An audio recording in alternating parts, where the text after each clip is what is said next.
Good morning students. तो आज का जो हमारा टॉपिक है बच्चों वो है प्रेगनेंसी एंड एम्ब्रियोनिक डेवलपमेंट। तो आज का हमारा जो टॉपिक वो है pregnancy and embryonic development. Embryonic development समझे आप? तो ये हमारा आज का क्या रहेगा, टॉपिक रहेगा। क्लियर? तो इसको आपने ध्यान में रखना है। Okay, it is very simple topic that is called pregnancy and embryonic development. ठीक है, तो आपको मालूम है प्रेगनेंसी जो होती है, हम एक फीमेल को प्रेग्नेंट कब बोलते हैं? फर्टिलाइजेशन के 6 या 7 डेज के बाद जब एम्ब्रियो इम्प्लांट हो जाता है, कहाँ पर? यूट्रस में। तो तब हम फीमेल को क्या बोलते हैं? प्रेग्नेंट। क्या बोलते हैं? प्रेग्नेंट। और उसके बाद उसमें क्या क्या इवेंट्स होते हैं वो हम सब पढ़ेंगे। ठीक है बच्चों? तो यहाँ पर मैंने आपको बताया था कि जो एम्ब्रियो की स्टेज जो इम्प्लांट होती है उसे क्या बोलते हैं? ब्लास्टोसिस्ट। और ब्लास्टोसिस्ट जो स्ट्रक्चर है वो इस प्रकार का होता है। ये ब्लास्टोसिस्ट का स्ट्रक्चर मैं एक बार बना देता हूँ आपके सामने। इसमें एक बाहर लेयर होती है जिसको हम क्या बोलते हैं? ट्रोफोब्लास्ट। एक सिंगल सेल की लेयर है ये, जिसको हम क्या बोलते हैं? ट्रोफोब्लास्ट। ट्रोफोब्लास्ट। ठीक है, ओके। और जो एक साइड में जो सेल का मास होता है इसको हम बोलते हैं inner cell mass. Inner cell mass. ठीक है, तो ये किसका स्ट्रक्चर है? ब्लास्टोसिस्ट का। ब्लास्टोसिस्ट ये एक एम्ब्रियोनिक स्टेज है जो कि इम्प्लांट होती है। ये ब्लास्टोसिस्ट, ये एक एम्ब्रियो का स्ट्रक्चर मैंने आपके सामने बना है।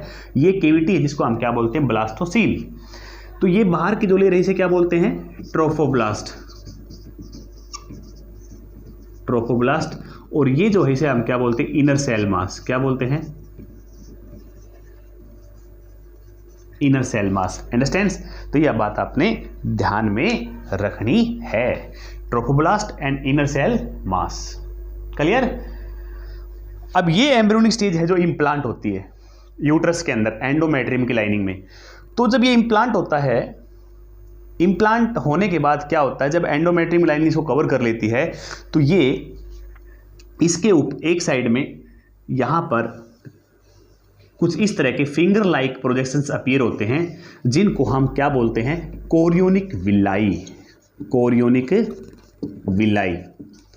तो फिंगर लाइक प्रोजेक्शन जो आपको दिखाई दे रही है इनको क्या बोलते हैं? कोरियोनिक विलाई, जो किससे पैदा होती है? ट्रोफोब्लास्ट से। किससे? ट्रोफोब्लास्ट से। Chorionic villi. अंडरस्टैंड? ये विलाई जो होती हैं फिंगर लाइक, ये एंडोमेट्रियम की लाइनिंग के अंदर धस जाती हैं और एंडोमेट्रियम लाइन के साथ एक कनेक्शन स्थापित कर लेती हैं। यानी एंडोमेट्रियम का पार्ट है कुछ। एंडोमेट्रियम क्या है? यूट्रस के अंदर की लाइनिंग है। एंडोमेट्रियम और साथ हम ये कोरियोनिक विलाई दोनों आपस में जुड़ जाती हैं और ये जो कनेक्शन बनता है दोनों के बीच में इसको हम बोलते हैं प्लेसेंटा। क्या बोलते हैं? प्लेसेंटा बोलते हैं। क्लियर? तो क्या बोलते हैं उसको? प्लेसेंटा बोलते हैं। ठीक है, तो प्लेसेंटा क्या होता है आपको मालूम है? अगर पेपर में आ जाए कि प्लेसेंटा कैसे बनता है तो आप आराम से इसको बता सकते हो।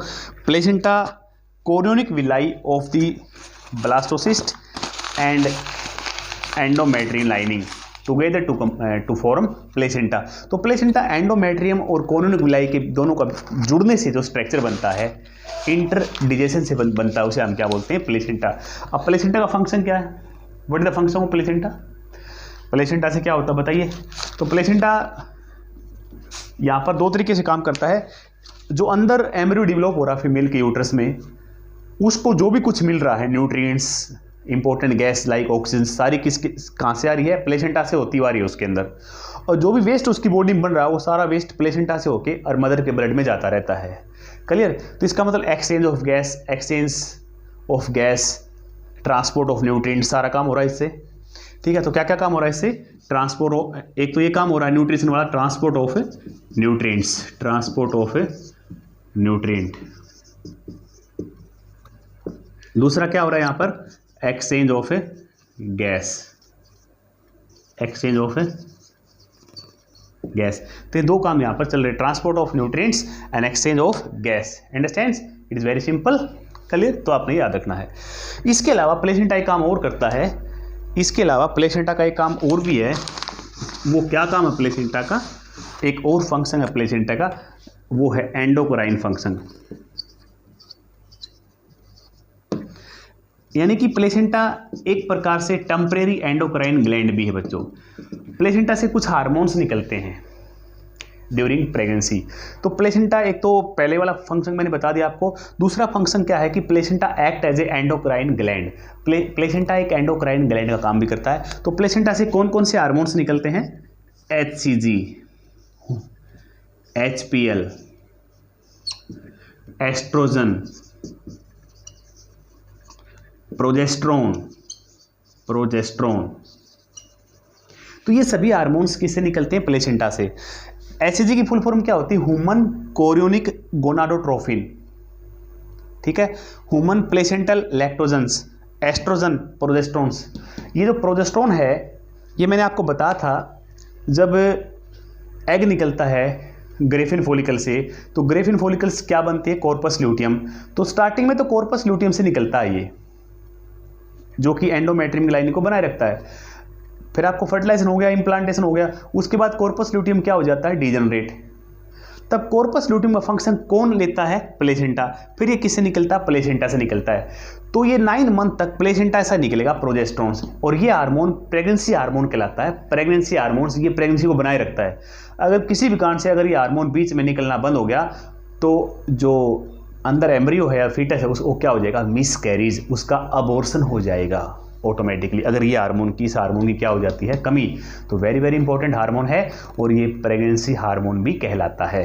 क्लियर बच्चों? ये हार्मोन्स अदर कैरेक्टर के लिए होते हैं, estrogens other secondary character development के लिए। ये लैक्टोजन लिखा हुआ है तो ये मिल्क मेमरी ग्लैंड्स में इसका रोल है, मिल्क सिंथेसिस में इसका रोल है। क्लियर? ध्यान रखना चाहिए इस चीज़ को आपने। क्लियर बच्चों? तो वेरी वेरी सिस्टम है।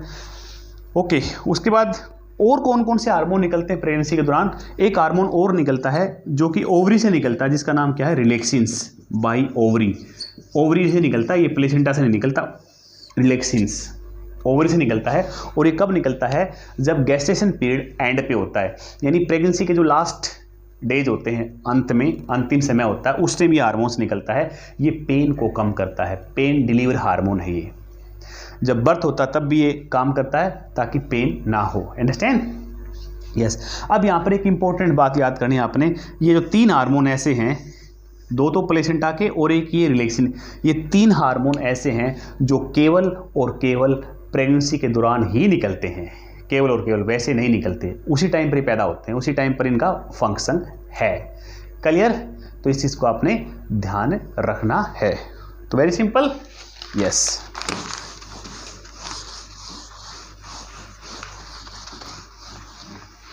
यस। उसके बाद कुछ और भी हार्मोन्स हैं जो प्रेगनेंसी के दौरान निकलते हैं। और हार्मोन कौन कौन से हैं? जैसे कोर्टिसोल, प्रोलैक्टिन, थायरोक्सिन। ये कुछ हार्मोन है, 3 हार्मोन और हैं जो प्रेगनेंसी के दौरान निकलते हैं। यानी कि ये जरूरी है, इन हार्मोन्स का लेवल बढ़ा रहना चाहिए, क्योंकि प्रेगनेंसी के दौरान मेटाबॉलिज्म्स को ये बना के रखते हैं। ये वेरी वेरी इंपॉर्टेंट है अच्छी प्रेगनेंसी के लिए। तो हार्मोन का लेवल उस टाइम बढ़ जाता है। तो हार्मोन का इम्बैलेंस नहीं होना चाहिए, जो कि हार्मफुल हो सकता है प्रेगनेंसी के लिए। कोई भी हार्मोन कम ज़्यादा हो जाए तो अंदर जो डेवलप हो रहा है फीटस, उसमें डिफेक्ट आने के चांस बढ़ जाते हैं। याद रखना चीज़ को। ठीक है बच्चों? इस चीज़ को आपने ध्यान रखना है। नेक्स्ट क्या हमारा, जो अंदर एम्ब्रियो डेवलप हो रहा है, जो आपके सामने मैंने स्ट्रक्चर बताया था, जो अंदर डेवलप हो रहा है एम्ब्रियो, उसमें जर्म लेयर बनती है, 3 जर्म लेयर बनती हैं। तो 3 जर्म लेयर का बनना क्या कहलाता है? गैस्ट्रुलेशन। गैस्ट्रुलेशन। अगर कोई आपसे पूछ ले गैस्ट्रुलेशन क्या है, तो आपने क्या बताना है? The formation of germ layer. The formation of A germ layer. तो एम्ब्रियो के अंदर जर्म लेयर्स बनती हैं और ये 3 प्रकार की जर्म लेयर होती हैं। सबसे एक्टोड्रम, सबसे ऊपर मैं एक्टोड्रम लिखूंगा, बीच में क्या लिखूंगा? मेसोड्रम, और सबसे इनर साइड्स में क्या बनती है? एंडोड्रम। तो 3 जर्म लेयर बनती है एम्ब्रियो में, और ये 3 जर्म लेयर ही बॉडी के सारे ऑर्गन बनाती है। तो अलग अलग जर्म लेयर से बॉडी के अलग अलग ऑर्गन बनते हैं। तो हमारी बॉडी के जो भी पार्ट्स हैं, जो भी सारे पार्ट टोटली सारे के सारे तीनों जर्म लेयर से बनते हैं, इसलिए हम ट्रिप्लोब्लास्टिक हैं। ट्रिप्लोब्लास्टिक आपने +1 के अंदर पढ़ा हुआ ना, एनिमल किंगडम में ट्रिप्लोब्लास्टिक्स एनिमल्स कौन से होते हैं? जिनके एम्ब्रियो में 3 जर्म लेयर बनती हैं, वे ट्रिप्लोब्लास्टिक एनिमल्स होते हैं। तो हमारे एम्ब्रियो में 3 जर्म लेयर बनती हैं और इन्हीं जर्म लेयर से बॉडी के सारे क्या बनते हैं? ऑर्गन्स बनते हैं। इस चीज़ को आपने ध्यान में रखना है, वेरी इंपॉर्टेंट। नाउ अब यहाँ पर एक लास्ट टॉपिक रह गया आपका। लास्ट टॉपिक क्या है? लास्ट टॉपिक आपका यह है कि जो गेस्टेशन का जो टाइम होता है फीमेल के अंदर, ह्यूमन फीमेल के अंदर गेस्टेशन का जो टाइम है, जिसको गेस्टेशन पीरियड बोलते हैं, वो होता है बच्चों 9 मंथ का, अबाउट 9 मंथ। 9 मंथ का होता है, कुछ थोड़े दिन कम ज़्यादा हो सकता है, नो प्रॉब्लम, बट 9 मंथ का होता है एवरेज। 9 मंथ का होता है। जेस्टेशन पीरियड भी कह देते हैं, गेस्टेशन पीरियड भी इसको बोल देते हैं, प्रेगनेंसी पीरियड, ठीक है। अब इस 9 मंथ में जो एम्ब्रियो डेवलप हो रहा है उसमें क्या क्या बन रहा है, कौन कौन से ऑर्गन कब कब बन रहे हैं, तो याद रखना एंड ऑफ फर्स्ट मंथ के एंड में, एंड ऑफ फर्स्ट मंथ का जब एंड होता है तो सबसे पहले एम्ब्रियो के अंदर क्या बनता है, हार्ट बनता है। सबसे पहले क्या बनता है बच्चों, हार्ट। तो सबसे पहले बनने वाला ऑर्गन हार्ट है, जो फर्स्ट मंथ के एंड में बन जाता है, और उस हार्ट की आवाज़ को स्टेथोस्कोप से डॉक्टर सुन सकता है, हम सुन सकते हैं with the help of A stethoscope. Clear? दूसरी बात, एंड ऑफ सेकंड मंथ, जब 2 महीने होने को होते हैं after pregnancy, end of second month, क्योंकि टोटल 9 मंथ का टाइम है, जब 2 महीने हो जाते हैं तब क्या बनते हैं, लिम्स एंड डिजिट्स, हाथ पैर उंगलियां बन जाती हैं, लगभग दिखाई देती हैं, बन गई हैं, यानी कि जो अंदर एम्ब्रियो हो एक ह्यूमंस की शेप ले लेता है। अगले end of third month, end of third month का जब एंड होता है बच्चों, थर्ड मंथ का जब एंड होता है तो उस time mostly majority major organ system बन जाते हैं, मेजर ऑर्गन सिस्टम्स बन जाते हैं, मोस्टली बॉडी के सारे पार्ट्स बन जाते हैं 3 मंथ के एंड होने तक। 3 मंथ का टाइम कहलाता है ट्राइमेस्टर। तो एक ट्राइमेस्टर यानी कि 3 मंथ का होते होते मोस्टली ऑर्गन बन जाते हैं फीटस में, ठीक है, एक्सटर्नल जेनिटेलिया बन जाते हैं। ओके, इस चीज़ को आपने ध्यान में रखना है, ठीक है, मोस्टली ऑर्गन बन जाते हैं, एक्सटर्नल जेनिटेलिया, हेड के ऊपर हेयर्स आ जाते हैं। और एंड ऑफ फिफ्थ मंथ के एंड तक फीटल मूवमेंट स्टार्ट हो जाती है, फीटल मूवमेंट, फीटस मूवमेंट करना शुरू कर देता है। क्लियर? उसकी बॉडी के ऊपर हेयर्स, यानी कि उसके जो हेड है उसके ऊपर हेयर्स दिखाई देने लग जाते हैं। और एंड ऑफ 6th मंथ में, जब 6 मंथ का हो जाता है तो सारे ऑर्गन बन जाते हैं कंप्लीटली, बॉडी, सारी बॉडी के ऊपर हेयर्स डेवलप हो जाते हैं, आई लैश और आई लिड्स बन के बिल्कुल कंप्लीट हो जाती है। 6 मंथ में सब कुछ बन जाता है। 6 मंथ के बाद अगर बच्चे की डिलीवरी हो जाती बाई चांस किसी भी कारण से, तो वो आराम से सर्वाइव कर सकता है विदाउट एनी प्रॉब्लम। कई बच्चे 6 मंथ या 7th मंथ में पैदा होते हैं, ईजिली आराम से कंफर्टेबली सर्वाइव करते हैं, कोई प्रॉब्लम नहीं, इंटेलिजेंसी में कोई फर्क नहीं पड़ता, किसी चीज़ में कोई फर्क नहीं पड़ता, याद रखना है चीज़ को आपने। क्लियर? उसके बाद जो 3 मंथ रह गए उनमें क्या होती है, फर्दर डेवलपमेंट होती है, और 3 मंथ के एंड में, यानी जो 9 मंथ खत्म होने को होते हैं तब डिलीवरी होती है, जिसको हम क्या बोलते हैं, पार्थुरेशंस। तो पार्थुरेशन क्या होता है वो मैं आपको नेक्स्ट लेक्चर में कराऊंगा। तो आज के लिए इतना ही काफ़ी बच्चों, थैंक यू लॉट।